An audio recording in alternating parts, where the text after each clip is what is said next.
Welcome to my YouTube channel HR educational hub मनोमर छात्र छात्री सकल आजिर এই ভিডিওটোত আমি আলোচনা কৰিম তোমালোকৰ সায়েন্সৰ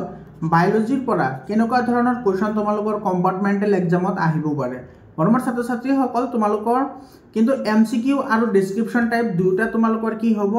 एग्जाम হ'ব গতিকে যিখিনি তোমাৰ দৰকাৰী এমসিকিউ আছে আৰু দৰকাৰী তোমাৰ লং কোৱেশ্চন আছে সেইখিনি তোমালোকৰ লগত মই ডিসকাশন কৰিম তোমালোকে হোৱাটসঅ্যাপ গ্ৰুপত জয়েন হোৱা হোৱাটসঅ্যাপ গ্ৰুপত পাই যাবা আৰু যদি তোমালোকৰ পিডিএফ ফাইল লাগে তোমালোকে যদি ভাবি আছে যে টাইমৰ অভাৱ আছে গতিকে আমি টাইম বচাব লাগে তেতিয়া হলে তোমালোকে মাত্ৰ 200 रुपीसত তোমালোকে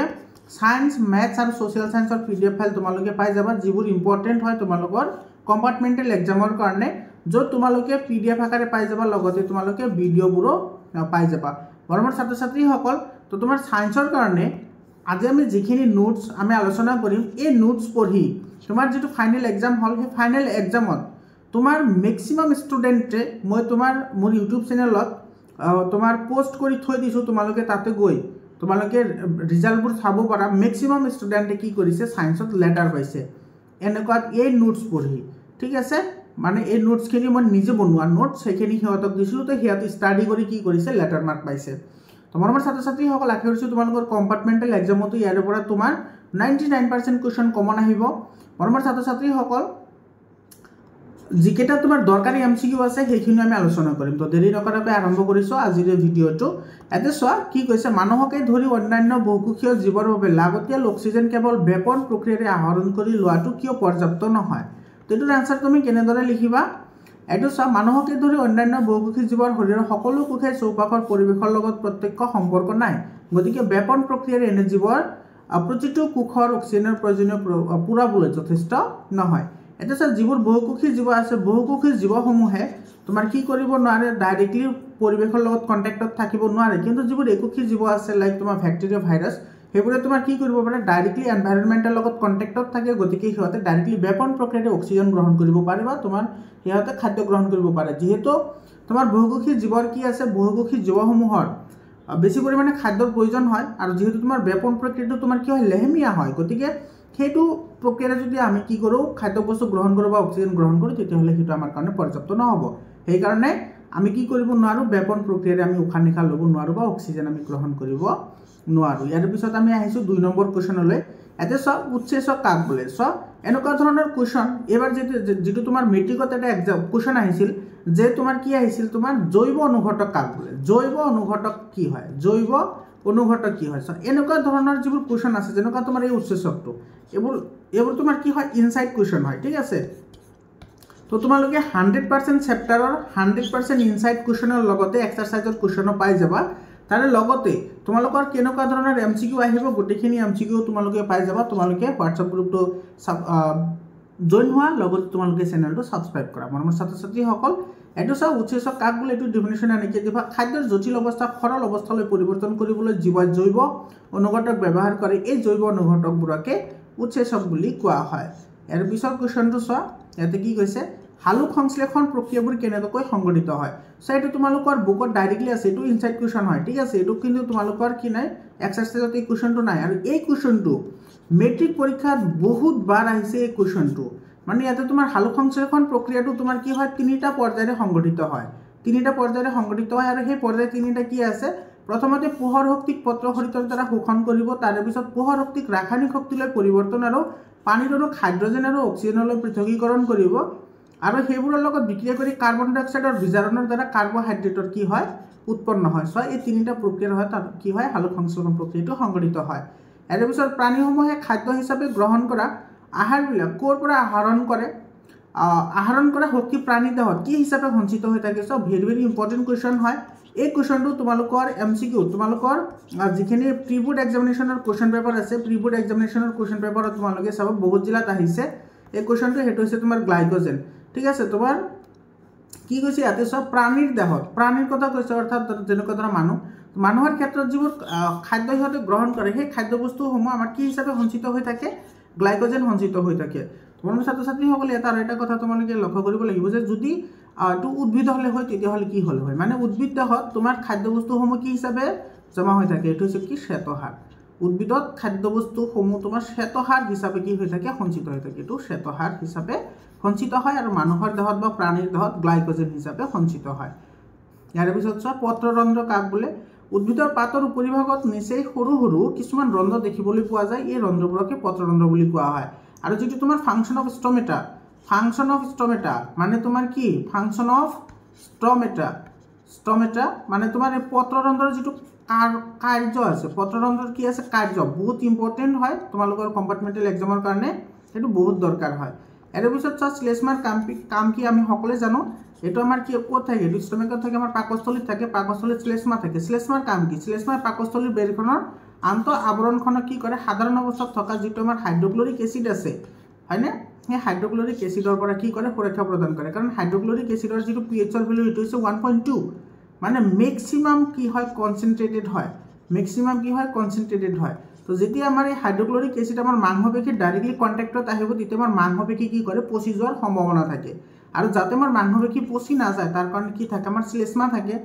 শ্লেষ্মা মানে তোমালোকে বুজি পাইছা তোমালোকে এইটো শ্লেষ্মাটো আমাৰ মুখতো থাকে সো আমাৰ মুখৰ আমাৰ যেটো আমাৰ গাল আছে গালৰ ভিতৰৰ ফালে তোমালোকে চালে তোমালোকে ভালদৰে লক্ষ্য কৰিব পাৰিবা যে তাতে মাংসৰ ওপৰত পাতল এটা আৱৰণ আছে বহুতে পাতল আৱৰণ আছে আৰু সেই পাতল আৱৰণটো হৈছে কি শ্লেষ্মা আৰু সেই শ্লেষ্মা যদি নাথাকে তেতিয়া হলে আমি কোনো খাদ্য বস্তু খাব নোৱাৰো গুটিখিনি গৈ আমাৰ কি কৰে তাতে লাগি ধৰে বা তাতে আমাৰ জ্বলনপূৰ্ণ আৰম্ভ হয় তো সেই পাৰ্টটোকে আমাৰ শ্লেষ্মা বুলি কোৱা হয় যেটো আমাৰ পাকস্থলীত আছে যদি এই শ্লেষ্মা নাথাকে তেতিয়া হলে মানুহ কেতিয়াও খাদ্য গ্ৰহণ কৰিব নোৱাৰিব এৰ পিছত কোৱেশ্চনটো চোৱা এইটো আমাৰ কি কৈছে পাচন নলীৰ কোনটো অংশত খাদ্যৰ শৰ্কৰা প্ৰটিন আৰু চৰ্বিসমূহৰ সম্পূৰ্ণৰূপে পাচন প্ৰক্ৰিয়া সম্পূৰ্ণ হয় বা সম্পূৰ্ণৰূপে কি হয় পাচন হয় এটা তো আমি সকলে জানো এটো তোমাৰ ক্ষুদ্ৰান্তৰত সংগঠিত হয় তাৰ পিছত চোৱা ভিলাই কাক বোলে এটো তোমাৰ ইনসাইড কোৱেশ্চন হয় এইবোৰ কোৱেশ্চন বহুত ইম্পৰ্টেন্ট কোৱেশ্চন হয় আৰু কমন কোৱেশ্চন হয় ঠিক আছে এটা সব ক্ষুদ্ৰান্তৰ বেৰত কিছুমান আঙুলি সদৃশ প্ৰবৰ্ধ থাকে আৰু এইবোৰকে কি বুলি কোৱা হয় ভিলাই বুলি কোৱা হয় আৰু এটা কথা মনত ৰাখিবা যে ভিলাইৰ যেটো কাৰ্য আছে বহুত ইম্পৰ্টেন্ট হয় ভিলাইৰ কাৰ্য কি ঠিক আছে এর পিছত চা প্রাণীর মলত্যাগ কার্যটো কোন অংশ নিয়ন্ত্রণ করে হেতু হচ্ছে তোমার স্পিনেক্টোপেখি এটো তোমার এমসিকিউ হিসাবে তোমালোকৰ আহিব পাৰে বহুত ইম্পৰ্টেন্ট হয় আৰু তোমালোকৰ কি এমসিকিউ লাগিব 99% কমন এমসিকিউ মই তোমালোকক দি দিম তোমালোকে চেনেলটো সাবস্ক্রাইব কৰা আৰু হোৱাটসঅ্যাপ গ্ৰুপত জয়েন হোৱা এৰ পিছত কোৱেশ্চনটো চোৱা এটো সালোকসংশ্লেষণ কি আৰ বিভিন্ন খাপসমূহ লিখা আৰু ইয়াৰ ৰাসায়নিক সমীকৰণটো লিখা এটো আমি অলপ আগতে আলোচনা কৰিলো এটো চা সালোকসংশ্লেষণৰ এটো তোমাৰ ৰাসায়নিক সমীকৰণ আছে এৰ পিছৰ প্ৰশ্নটো চোৱা এটো তোমাৰ 2 মাৰ্কৰ কোৱেশ্চন হয় বহুত ইম্পৰ্টেন্ট হয় এটো কিন্তু প্ৰিবোৰ্ড এক্সামিনেশনত বহুত জিলাত আহিছে আমাৰ পাকস্থলীত এসিডৰ ভূমিকা কি হাইড্ৰক্লোৰিক এসিডে পাকস্থলীত পেপচিনৰ কাৰ্য তীব্ৰ কৰে তাৰ পিছত তোমাৰ এসিডে পাকস্থলীত খাদ্যৰ লগত প্ৰৱেশ কৰা বীজাণুসমূহ বা অণুজীৱসমূহক কি কৰে ধ্বংস কৰে ইয়াৰ পিছত চোৱা ৰক্ষী কোষৰ কাম কি এটা বহুত ইম্পৰ্টেন্ট হয় ৰক্ষী কোষৰ কাম কি আমাৰ ছাত্ৰ-ছাত্ৰীসকল তোমালোকৰ যদি টাইম কম আছে বা তোমালোকে যদি টাইম বচাব বিচাৰা তেতিয়া হলে তোমালোকে পিডিএফ ফাইল লৈ লব পাৰা তোমালোকে হোৱাটসঅ্যাপ গ্ৰুপত জয়েন হোৱা হোৱাটসঅ্যাপ গ্ৰুপত জয়েন হ'বলৈ মাত্ৰ 200 rupees তোমালোকে পে কৰিব লাগে তোমালোকে সায়েন্স ম্যাথছ আৰু সোশ্যাল সায়েন্সৰ কাৰণে ইম্পৰ্টেন্ট কোৱেশ্চন গুটেখিনি তোমালোকে তাতে পাই যাবা আৰু ইয়াতে আমি গুটেখিনি এনেদৰে এটা কোৱেশ্চন আমি কি কৰিব নোৱাৰো আমি ডিসকাশন কৰিলে ভিডিওটো বহুত ডাঙৰ হৈ যাব তথাপি মই তোমালোকক কোৱেশ্চন কেইটা চাই কৈ দিছো তোমালোকে যদি নিজে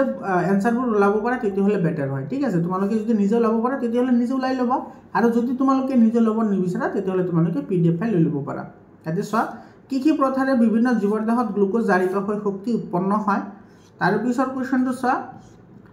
এটো তোমাৰ আনসাৰ হয় তোমালোকে আনসাৰখিনি লৈ ল'ব পাৰা মানুহৰ দেহত অক্সিজেন আৰু কাৰ্বন ডাই অক্সাইড কেনেদৰে পৰিবাহিত হয় তাৰ পিছত পাইৰুভেট অণুৰ সৃষ্টি কেনেকৈ হয় সো এটো বহুত ইম্পৰ্টেন্ট হয় এই কোৱেশ্চনটো বহুত ইম্পৰ্টেন্ট হয় পাইৰুভেট অণুৰ সৃষ্টি কেনেকৈ হয় এই প্ৰক্ৰিয়াটো ক'ত সংঘটিত হয় এই অণুৰ পৰা কি সৃষ্টি হয় বহুত ইম্পৰ্টেন্ট হয় এটো তোমাৰ 3 মাৰ্কৰ কোৱেশ্চন হয় এৰ পিছৰ কোৱেশ্চনটো চোৱা ইয়াৰ এটো বায়ুকোপ কাক বোলে তাৰ পিছত তোমাৰ এটো মানুহৰ দেহত থকা তেজৰ ৰঞ্জক পদাৰ্থবিধৰ নাম কি এটো চা এটো আহিছে ইয়াতে তোমাৰ ৰঞ্জক পদাৰ্থ নিদি তোমাৰ কি দিব পাৰে শাক কণাও দিব পাৰে ঠিক আছে মানুহৰ দেহত থকা শাক কণাবিধৰ নাম কি আৰু ইয়াক ক'ত পোৱা যায় এনেকুৱা ধৰণৰ কোৱেশ্চন আহিব পাৰে যেটো তোমাৰ 2023 ত আহিছে অলৰেডি এই কোৱেশ্চনটো এৰ পিছত চা প্ৰচুৰ পৰিমাণে গেছৰ বিনিময় মানুহক কি দৰে হাওফাও গঠিত হৈছে এটো তোমাৰ প্ৰিবোৰ্ড এক্সামিনেশনত ম্যাক্সিমাম জিলা তোমাৰ এই কোৱেশ্চনটো আহিছে তোমালোকে যদি প্ৰিবোৰ্ড এক্সামিনেশন সলভ কৰিছা তেতিয়া হলে ডেফিনেটলি তোমালোকে কোৱেশ্চনটো পাইছা উদ্ভিদ দেহত পানী আৰু খনিজ লৱণ কেনেদৰে পৰিবহন হয় ইয়াৰ পিছত চোৱা নেফ্ৰনৰ গঠন আৰু কাৰ্য মোস্ট ইম্পৰ্টেন্ট হয় এই কোৱেশ্চনটো ইয়াৰ পিছৰ কোৱেশ্চনটো চোৱা কি কৈছে এটো হীৰা আৰু ধমনীৰ মাজৰ পাৰ্থক্য লিখা বহুত ইম্পৰ্টেন্ট হয় হীৰা আৰু ধমনীৰ বৈশিষ্ট্য হীৰা আৰু ধমনীৰ যেটো বৈশিষ্ট্য আছে বৈশিষ্ট্য জানিব লাগিব তোমালোকৰ MCQ that type of question may come ইয়াৰ পিছত ৰক্তচাপ কাক বোলে, তাৰপিছত চিষ্টলিক চাপ কাক বোলে, ডায়ষ্টলিক চাপ কাক বোলে, এইবোৰ কিন্তু বহুত ইম্পৰ্টেণ্ট হয়। ঠিক আছে, এইবোৰ ইম্পৰ্টেণ্ট হয়। তোমালোকৰ এটা বা তোমাৰ এইবোৰ কি হয় খণ্ড খণ্ড পাৰ্টকৈ তোমাৰ এটা কুৱেশ্যনত ইনক্লুড কৰি দি দিয়ে। তাৰপিছত এটা সাধাৰণ চিষ্টলিক চাপ আৰু ডায়ষ্টলিক চাপৰ মাত্ৰা কিমান, ৰক্তচাপ জোখা যন্ত্ৰটোৰ নাম কি, পক্ষী আৰু স্তন্যপায়ী প্ৰাণীৰ বিশুদ্ধ আৰু অসুস্থ তেজ কিয় পৃথক কৰি ৰখাৰ প্ৰয়োজন হয়, এনেকুৱা ধৰণৰ কুৱেশ্যন বহুত ইম্পৰ্টেণ্ট হয়। উদ্ভিদ দেহত খাদ্যৰ সংবহন কেনেদৰে হয়। তাৰপিছত আছে শ্বাস প্ৰশ্বাসত অক্সিজেন আহৰণ কৰিবৰ বাবে জলচৰ জীৱতকৈ স্থলচৰ জীৱসমূহৰ সুবিধা কি। তাৰপিছত আছে তোমাৰ আমাৰ দেহত হিমোগ্ল'বিনৰ পৰিমাণ কমি গ'লে কি হ'ব। এইটো চব বহুত ইম্পৰ্টেণ্ট কুৱেশ্যন হয় 2 মাৰ্কৰ কাৰণে। ইয়াৰ পিছত কুৱেশ্যনটো চোৱা, মানুহৰ দেহত সংগঠিত দ্বৈত ৰক্ত সংবহন তন্ত্ৰটো বৰ্ণনা কৰা। এইটো বহুত ইম্পৰ্টেণ্ট হয়, ইয়াৰ প্ৰয়োজনীয়তা কি, এইটো তোমাৰ 3 মাৰ্কৰ কাৰণে বহুত ইম্পৰ্টেণ্ট হয়। ইয়াৰ পিছৰ কুৱেশ্যনটো চোৱা, ইয়াৰ পিছৰ কুৱেশ্যনটো এইটো জাইলেম আৰু ফ্লেম দ্ৰব্যৰ পৰিবহণবোৰৰ পাৰ্থক্য উল্লেখ কৰা। তাৰপিছত এইটো চোৱা, আমি ধূপকাঠিৰ গন্ধ আমি কেনেকৈ পাওঁ। এইটো চোৱা 2 মাৰ্কৰ কাৰণে বহুত ইম্পৰ্টেণ্ট হয় এনেকুৱা ধৰণৰ কুৱেশ্যন। ইয়াৰ পিছত প্ৰতিক্ৰিয়াত মগজুৰ ভূমিকা কি। তাৰপিছত কেমেট্ৰিফিজমৰ উদাহৰণ দিয়ে। এইটো চোৱা, এইটো তোমাৰ কামৰূপ মেট্ৰ' জিলাত এইটো কিন্তু প্ৰি বোৰ্ড এক্সামিনেশ্যনত এই কুৱেশ্যনটো আহিছে 2 মাৰ্কৰ কাৰণে। ইয়াৰ পিছত চোৱা, কাণ্ডৰ অগ্ৰংশত সংশ্লেষণ হোৱা সঞ্জীৱনী পদাৰ্থৰ নাম লিখা আৰু ইয়াৰে কাম উল্লেখ কৰা। বহুত ইম্পৰ্টেণ্ট হয়, যিবোৰ সঞ্জীৱনী পদাৰ্থ আছে উদ্ভিদৰ সঞ্জীৱনী পদাৰ্থৰ ওপৰতো তোমালোকৰ কুৱেশ্যন আহিব। মৰমৰ ছাত্ৰ ছাত্ৰীসকল, তো তোমালোকে PDF ফাইল লৈ লোৱা। তাৰপিছত এইটো চোৱা, উদ্ভিদৰ কাণ্ড পোহৰৰ ফালে গতি কৰিলে ভাঁজ লয় কিয়। এইবোৰ ইনচাইড কুৱেশ্যন হয় এইবোৰ সকলো। ঠিক আছে, মৰমৰ ছাত্ৰ ছাত্ৰীসকল, তোমালোকৰ যদি কিবা ক'বলগীয়া থাকে তেতিয়াহ'লে 7002282463 এইটো মোৰ পাৰ্চনেল হোৱাটছআপ নম্বৰ হয়। তোমালোকে এইটোত কণ্টেক্ট কৰিব পাৰা। হোৱাটছআপ কৰিবা দেই, তোমালোকে কল নকৰিবা, তোমালোকে হোৱাটছআপ কৰিবা। ডেফিনেটলি মই তোমালোকক কি কৰিম, ৰিপ্লাই কৰিম। মৰমৰ ছাত্ৰ ছাত্ৰীসকল, যিমান দৰকাৰী MCQ আছে MCQখিনি আমি আলোচনা কৰিম, কাৰণ তোমালোকে MCQ আৰু ডেছক্ৰিপশ্যন পাৰ্ট দুটাতে তুমি এপিয়াৰ হ'ব লাগিব। আজিৰ কাৰণে এইখিনিয়ে, আকৌ লগ পাম বেলেগ এটা ভিডিঅ'লৈ। ধন্যবাদ।